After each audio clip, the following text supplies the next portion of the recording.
I'm just on bail right now. I'm still selling stuff because that's all I knew, right? Funny thing is like throughout all my years growing up, I could always flip back. I could always make a comeback if I ever fell off. But this time, it just wasn't happening. Like the clientele wasn't coming, the money wasn't coming the same.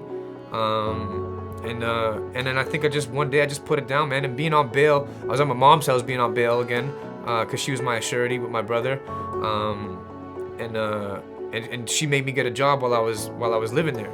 So I mean, I'm starting to work. I'm on 24/7 supervision conditions, so it's like I go to work, I come home, I'm with my mom. But the craziest thing is like during this, like she was able to sign me out as an surety. Like she was able to sign me out to anybody saying, I, Peggy Harkness, give permission to so-and-so to be with my son, James Harkness. And there's always loopholes that you find when you're doing bad stuff, right? So we find all the loopholes to make it work. I'm out, I'm doing everything stupid, but I know God at this point, but I don't know him. I don't know his ways. I know he's real, but I don't personally know him.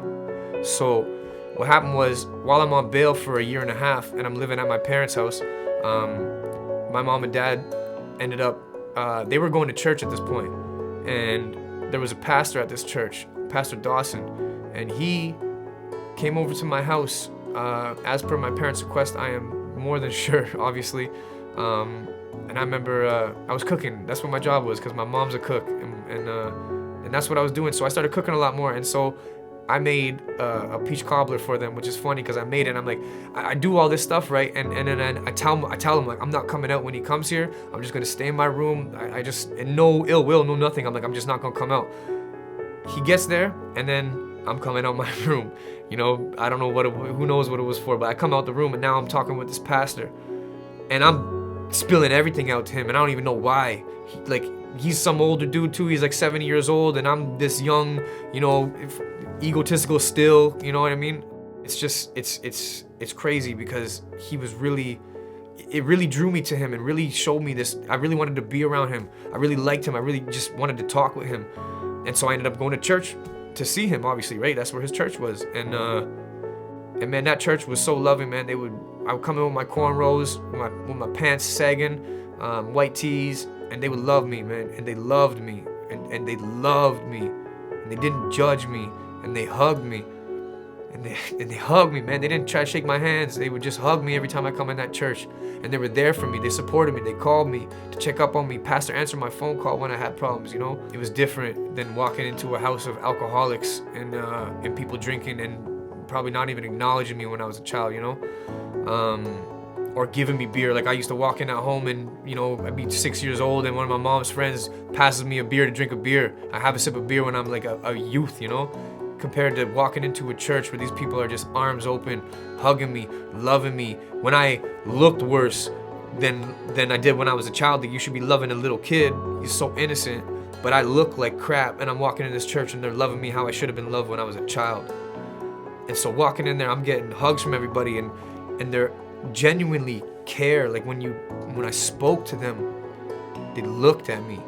Everything else was not there. They were paying attention to me and it meant so much. And I just remember like being able to share stuff that I could never talk to anybody else about and feeling so good about it because they didn't judge me.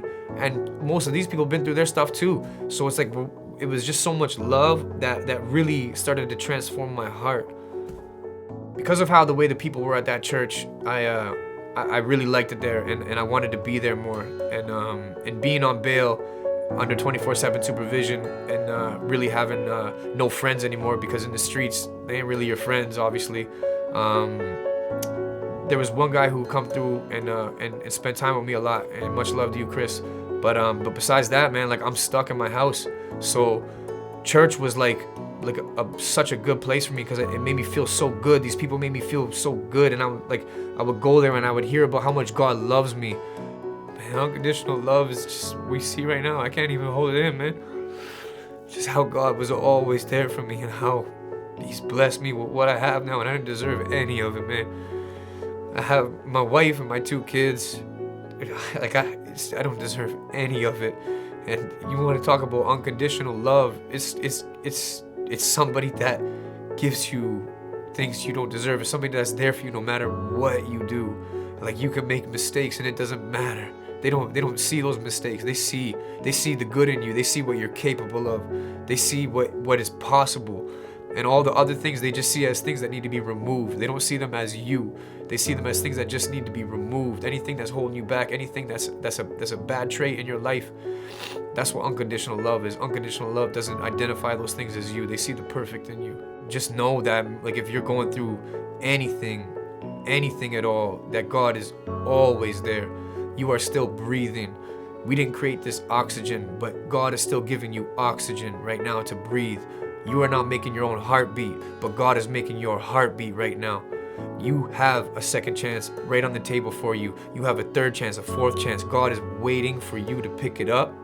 He wants you to start now. He wants you to come to Him as you are and just say, God, do something with this broken wretch. You got to come to this point where you realize that I don't have it figured out, that I am not all that I think I am, that there's a better way, that you can make people happy, that you can be happy, that you can have this joy in your life no matter what you're going through. And Jesus is that way. What I am most grateful for is the fact that God actually introduced Himself to me when I was just spitting in His face every day, when I didn't deserve it, when I didn't ask for it. He said it was time and introduced Himself to me and made it undeniable. And if it wasn't for that, I would have nothing right now. My name is James, and God gave me a second chance.